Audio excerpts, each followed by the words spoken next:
Jim here. Please subscribe, thumbs up, ring the bell, leave a comment, click the like. So, this is an update of after I had a couple brood boxes crash to the ground. Bad structure. It's like I need to fix that someday before something bad happens. I need to fix that someday before something bad happens. Procrastination. So I'm feeding these girls today. This is the swarm that I caught. All right, girls, look at all that food. What are you going to do with it? Okay. So for days, I'm not even sure if I should be back here even still. For days, I couldn't come back here. It was like they wouldn't let me back here at all. And I noticed they were all coming from the hive that fell to the ground. So that double brood box crashed and burned. I was trying to settle up that collapsing structure as it was collapsing, and then it collapsed. But before it collapsed, I had no suit on. The bees were flying all over my face, landing all over my body. I didn't get any stings. I'm still going like, how did I not get stung 1,000 times? Right? But so after I got done making that last video, I went back there to try to pick up as many as those thousands of nursing bees. They didn't know how to get back to the hive. They've never orientated. They were just clustering on the ground, thousands of them. So I was like picking a bunch of them up, and putting them in front of the hive. And well, I had one that crawled up my inside of my pant leg, and she made it all the way to above my knee. And I squatted down and I pinched her. My pants pinched her, and she stung immediately. So, see, I think the last time I iced it was last night before I went to bed, just because I don't get any itching. To itch when you're trying to sleep, that sucks. You know what I mean? It's like, so I just iced it for the next couple of days, including last night. And it was benign. I'd feel a little something, and then I made a point to go ice it as soon as I could to keep that inflammation and swelling at bay. Don't let it get out of hand, right? Control it, right? Don't wait, kind of like the collapsing of the frame, the structure, the base, I waited too long, and then the bad happened. And then it happened. So I don't know the mental condition of these girls today. Right now they look happy. The hive that collapsed, they look content. So yeah, I don't see them flying all over my face. They're not flying all on my face today. They were for days after those two brood boxes collapsed to the ground. The frames came out, and all the bees came out, and I wasn't sure if the queen came out onto the ground. And yeah, they seem pretty calm today. I'm not getting all full of bees. Yeah, I had my suit on anytime I came back here the last couple of days. They wouldn't let me sit down. They wouldn't even let me, like where I'm at right now, where I'm standing right now. They would come to me and try to get me out. So what I've learned a little bit about bees is that as of late, like, Jim come lately, just don't come too late, Jim. You'll miss the bigger picture. So bees have a grapevine. I heard it through the grapevine, and I'm just about to lose my mind. Honey, honey, yeah. So, throw a little tune here and there. So bees have really good facial recognition. If you think about it, that's how they find the flowers, and they have to have good recognition of objects. And so we humans, we give off certain of our own pheromones, kind of pheromones, proteins, smells, and odors. And a bee can pick up one part per billion in the air. Dogs ain't that good. They're not as good at odor, a gnat or something. They're not good as good picking up odors in the air as bees are. Yeah, and bees have millions of hairs. Did you know that? Over a million or something? Yeah, they're hairy creatures. They're just tiny hairs. And yeah, I've learned a lot about you know um, like when a bee buzzes in the face, it's best just to stay still. Don't do that thing. Well, if they get too close, our instinct is to say, well, I do it slowly, just kind of move my hands around. But if I was to like swat at them or do something, no, they're gonna release. They got this little sac right next to their stinger, outside of their stinger, and they'll release this pheromone of it's almost like attack, and that will feel it start to get into the air, and more will come, and it can only take seconds before all of a sudden you're just swarmed with mini bees, and they are looking to sting at that point. And so what I've learned is to really gauge their behavior. So if a bee comes up to me and is at a certain distance, just stay still. Don't move. Don't move the hands, don't move anything. They're checking you out, right? They're looking at the corners of your eyes, right? They're checking your cheekbone, the width from your nose to your corners of your lips. They're gauging in facial recognition. They're trying to determine whether or not you're a threat. And the last thing they want to do is actually sting you. It's very, very rare for a bee just to go and sting someone. There has to be a purpose for them to give their life. Like if you touch them, to them, that's an attack. Don't touch them, don't swat them, don't pet them, right? To them, that's an attack, right? It's about understanding the bee behavior. Bees don't care about our behavior unless they see this as a threat. And they'll sniff our odors. All humans have our own odors that we give off that's unique to us. And so they'll come and land on me, right? They'll land on us. And usually when one lands on me, she'll stare into my face for a while. Maybe 5, 10, 15 seconds. She'll just stare at me, right into my eyes, as she's sitting on my hand or wherever she's sitting. And she'll just glare at me. And once she feels safe, I'm not engaging in any threatening demeanor of any kind, she'll just start grooming herself. Oh, I guess I'm cool here. He's all right. He ain't gonna hurt me, right? She sees me as she can smell me, right? She knows I'm a living thing, right? And yet she feels safe enough to stay on me, walk around, groom herself. I feel safe with this dude, right? She knows that we're a living thing. She can smell it. It's coming off of our skin. She can see it, right? She knows we're life. We're a living creature. But, you know, but they can feel safe when we're not engaging in any threatening demeanor, body language, etc. And you don't want to blow on them because we have that carbon dioxide and other proteins that come out that can overwhelm their senses and motivate them into maybe stinging. So yeah, their senses can be overwhelmed, and to them that can be a threat. So when I've done these hand gestures, because I don't do them quickly, to them it's like a moving leaf. There's like something moving in front of this guy's face. I don't know what that is. To them it's like a little confusing because they've never seen that kind of behavior, because only humans can do that with that kind of perception of being able to mesmerize the bees. Kind of like that, psychiatrist, the watch going back and forth, mesmerizing. So yeah, just kind of mesmerize the bees, and they've always gone away.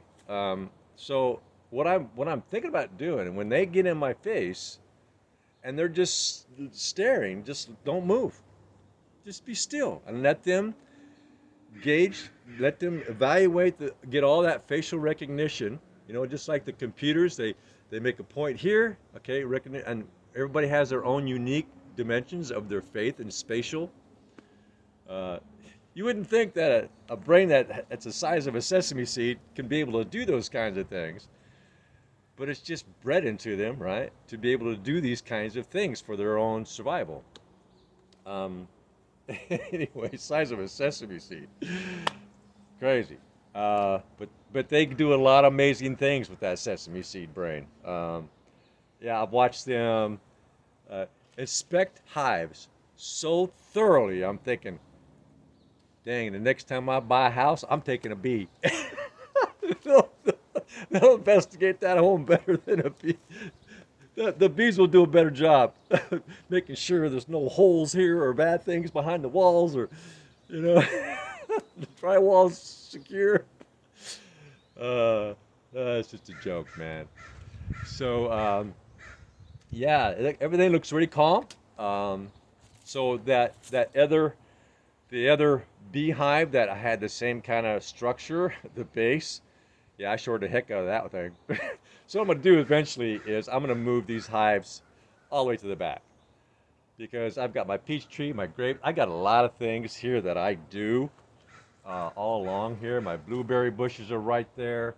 I got strawberries there, raspberries all along there. And I don't want my movement, my constant movement every day to be antagonistic to them. So this winter, they're going to all go towards the back except for one. I'll leave just one hive for personal viewing, right? Yep, going all back in the way back in that corner back there, and uh, and so I'll rebuild these structures back there with the concrete bricks. I'm going to go Roman style, right? The Romans, they built things out of bricks and stone, and it still stands today as long as people didn't burn it down and destroy it.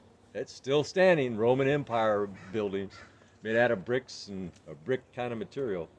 So that's kind of what I'm going to do. Is I'm going to everything, all my stands will be from the brick, and I have lots of extra brick. I tore down border, and I use bordering bricks, those cinder blocks, as bordering for all my gardens. So eventually, I'm gonna do is tear all those out. Actually, I'm gonna put up those screens. Um, they're little squares. It's fence, and they have those squares. Little squares. And I'm gonna put those up with some metal rods. And then I got this paneling I got at Walmart. It's really durable, lasts forever. And it'll just be really thin instead of these white bricks that I lose all that garden space. Anyway, so I'm going to just kind of feed this bee here, because when we catch a swarm, this is where some folks get into trouble when they catch a swarm. Um, they don't feed them heavy for the first month. Um, Give them as much as they can take. So what I've got here is two open feeders now. You can see here, there's two open feeders. I made those just from some scrap stuff that I had, and that allows them to feed as much as they want. So if you think about those feeding jars that you insert, those feeding jars, well, they have like maybe a dozen holes. It's only about a dozen or so can feed at the same time. And so by me coming up with these, because I have those jars, and it would take them sometimes a whole day just to drink one jar. And so by doing this, they can go, depending upon the girth of the hive, they can drink a gallon or more a day, right? And really start building that comb, because they use that to build new comb. They need that, plus for all their energy and everything else, right? They use the sugars to make wax in their wax glands. They have 3 on each side of their abdomen, and it takes time to build that up too. That's not something they can build. They can't build up those wax glands. There's 6 of them. Yeah, it takes time, and they need that constant sugar and pollen to be able to build those back up and then continue to make new comb because there wasn't much comb in there. I think there was. I think all the frames were pretty much empty. So they pretty much had to start from scratch, right? I just made these frames out of scrap wood, and I put a little square combs in the corner of some of them. They have to do all the work on their own. So, feeding them for a whole month, just as much as they want. And I have not seen, which is unusual, I have not seen any fighting. Uh, Now, I'm not here all the time. There might be some intermittent. I've seen it where there's fighting every time I came back here. On the first two hives, because I did the same thing when I made the split in April. Yeah, there was a lot of fighting from both hives because I left the other one dry, and they were coming to the other one. Oh, anyway, so I have not seen any battling. So what I did is the swarm that I caught last month, I did the same thing. I fed that heavy for a month. And when I realized that the one that I did the split from, which was the original hive that lasted through the winter, which is the only one I had, when they kept coming to me for a week asking for food, because everything was flowering. I thought they would, go get your own nectar. There's plenty out there, flowers everywhere. Oh, this blue jay's wanting to eat the bees. I keep chasing this doggone thing away, and it just keeps coming back. There it goes. Oh, I think I just hit it with it just probably bumped it. Those are big birds. Now what it's doing, that blue jay is going down, trying to pick up the straggler bees on the ground. Yeah, it landed right in front of the hive, looking down. What's down here? Where's the straggler? So, yeah. So, yeah, feed those bees. Feed those bees heavy, right? So on these external feeders, on this last swarm I caught here, hundreds at the same time in each container, hundreds. So hundreds in this container and hundreds in the other container can feed at the same time. And they can just build that comb up little gnats, little fuzzy butt gnats. They can build that comb up so fast, it's crazy. And plus it makes them happy, right? A happy bee is a less aggressive bee. If they've got plenty of resources, right, coming in all the time, and they don't sense any external threats of any kind, like hive beetles or sicknesses or something. Of course, sicknesses will make them more lethargic. There'll be sicknesses like varroa mites, the kind that varroa mites carry, the viruses. That'll actually make the hive more docile because they're sick. I'm not gonna go buzz anything, right? I've seen it multiple times. A hive became so docile, bees from other hives just would fly right in. The wasps fly right in, and they're just sitting there going, I'm so sick, I can't move. I've seen that a couple of times with the past hive, the ones that the boxes that I bought from the farms from California. Yeah, they weren't adapted to these kind of viruses, strains that the local varroa mites carry. They succumb to it. And but these bees here I caught locally, so these bees are adapted to whatever local viruses. These bees might have been here for years, so they've been able to adapt to, over time, through the generations, to the local viruses much better. And I'm no longer seeing DWV anywhere. The varroa mite on all my beehives now are at 0. So every time I do a panel pull, I don't see any. Right? That's been my goal, is to find, to get local bees. Girl, what is this black thing here? Because the phone's buzzing. She's checking it out. It's got a little bit of sound. They can hear really well. So she's checking out that phone. Oh, now she's gonna buzz me. Okay, so now I'm getting buzzed. So I keep this wherever I'm at. I keep this with me because now they say that to wear black. Are you inside my helmet? Where are you? Yeah, she's buzzing the heck out of me. Now there's a few of them here. Yeah, she's investigating me. Like you are kind of close, so they're still kind of. Are you inside of me? Are you in here? I don't know. Keep hearing buzzing and it sounds like it's really, really close by my ears. Anyway, so I got bees all over. I've got flowering raspberries. Blueberries are done. I got flowering raspberries over here. I've still got flowering things from my garden. Yeah. Yeah, I probably shouldn't be moving my hands towards them. Instinct, our instinct is to protect ourselves from things that are acting aggressive towards us. And so it's just instinct, man. Defend, defend. I don't want to get stung.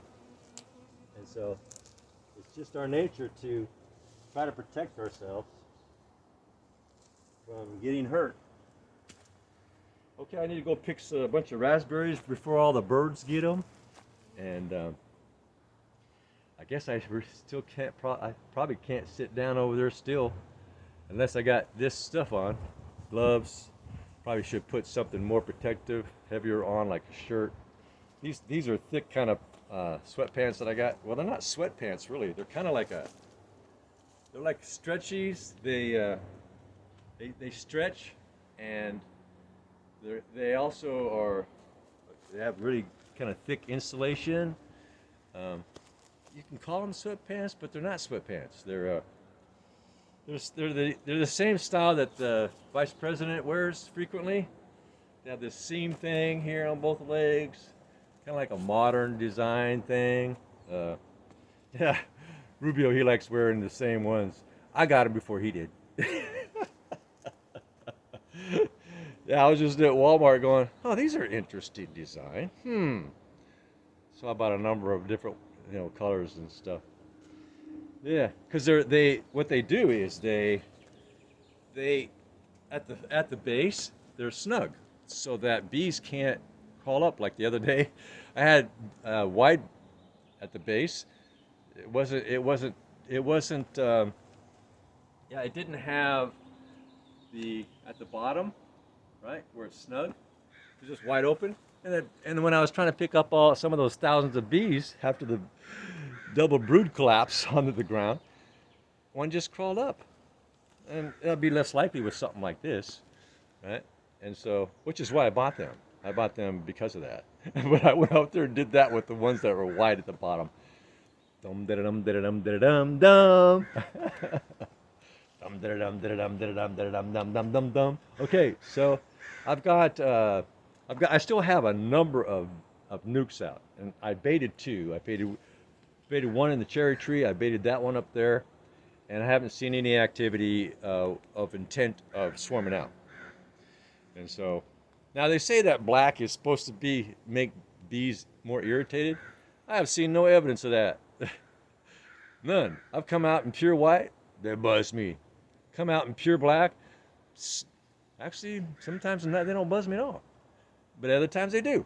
So it just depends. But I don't see any reference to them being agitated by black or white. It's about them smelling odors. Smelling something that smells like, to them, animal, which is us, and us giving off our own personal kind of pheromones and odors that they're mostly responding to. And they recognize eyes. They know eyes have to do with animal. Right? So they want to investigate, is this animal a threat to my hive, to my home? And so they have eye recognition. That's why they buzz right in front, right? They buzz right in front because they see the eyeballs. That's some animal. This animal threat. And then they'll stay there and they'll start to engage in further recognition. How far your cheeks are from the corners of your eyes, your nose from the corner of your mouth, and they'll see you and recognize you the next time, and know that whether you're a threat or not.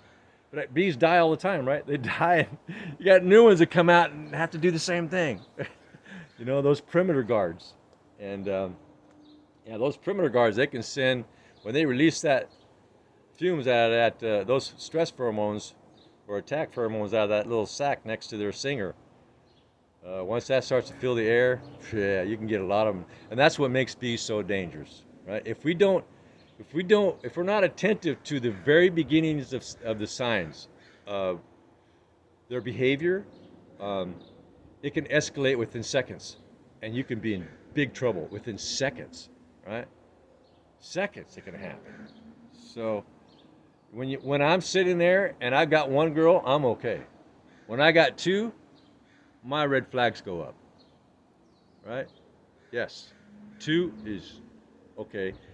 Maybe she's releasing those stress hormones, the attack pheromones, and then all of a sudden maybe I see three and I'm gone. I don't let it. I don't wait for it to escalate. Um, I remove my scent and my face and any other thing that they recognize are starting to recognize as a threat. And I don't even do anything. I'm just sitting there. But all of a sudden there's one, two, three, four, and it happens within seconds. Then I leave. I don't want to wait until I'm full of bees trying to sting me, right? Yeah, we just gotta have a heads up like that and understand the bees' behavior and when it's safe to be around the bees and when it's not. Because sometimes bees will come under attack by other things that we're not even aware of. We just come out there and start doing what we've done for the last 3 months or year, and something has happened that we didn't know to the bees that has increased their stress level, and they're already in attack mode, and you're just another thing to attack as far as they're concerned. And they go into full attack mode on you. So they take their previous stress, whatever that was, and they take it out on you. It's kind of like coming home because you had a bad day where you come home, you tap the cat, you tap the kid, you give the wife an extra strong hug. She go, oh, honey, that's a little too strong. Oh, yeah, yeah. So there you go. Please subscribe, thumbs up, ring the bell, leave a comment, click the like, and everything looks great. So eventually, next winter, there's going to be one hive, which is the one that's going to be probably right under that peach tree, the one with the white American flag. I mean, the red American. Yeah, it's white with the American flag. And all these other bees, whatever more I might catch, it's all going to go way back in that corner, so far back in there, they won't even know I exist. Now, bees can go, they'll go 70 yards. Right? They'll accost people 70 yards from the front of their hive. 70 yards or more. It just depends, right? And they will maybe sting somebody, right? Investigate their face, who are you? Maybe land on you, and if you do something like swat them, they'll release some stress, protein stuff, and the other bees might pick it up. The next thing you know, you're getting visited by more bees. So, yeah, no swatting, no quick movements. Try to stay perfectly still when a bee accosts you. They're just investigating. It's very rare for a bee just to go out and sting someone. We have to generally, right, in the vast majority of the cases, 99+% of the time, we are the ones that actually initiate the stinging intention of the bees. We are doing it. We trigger it. We trigger the bees. We just need to understand how not to trigger that. The last thing they want to do is go out and give their life for something they're not even sure what the heck they're giving it for. I'm just going to go out and I'll sting this leaf, I'll sting the branch, I'll sting that thing standing over there and over. No, they don't do that. Yeah, I see you. Yeah, I hear you. And so, yeah, so by me taking these hives down back there, I think they'll be less aggressive with me when I'm out on my property. Sometimes they'll do this, be really aggressive with me, and all of a sudden they'll just land. They'll land on me, and they just stare for the longest time. Just stare. As long as I stay perfectly still, it doesn't take long before they just start, oh, I guess he's all right, and they start cleaning themselves. No threat here. It was all my imagination, right? All right. You have a good day. Bye now, you hear?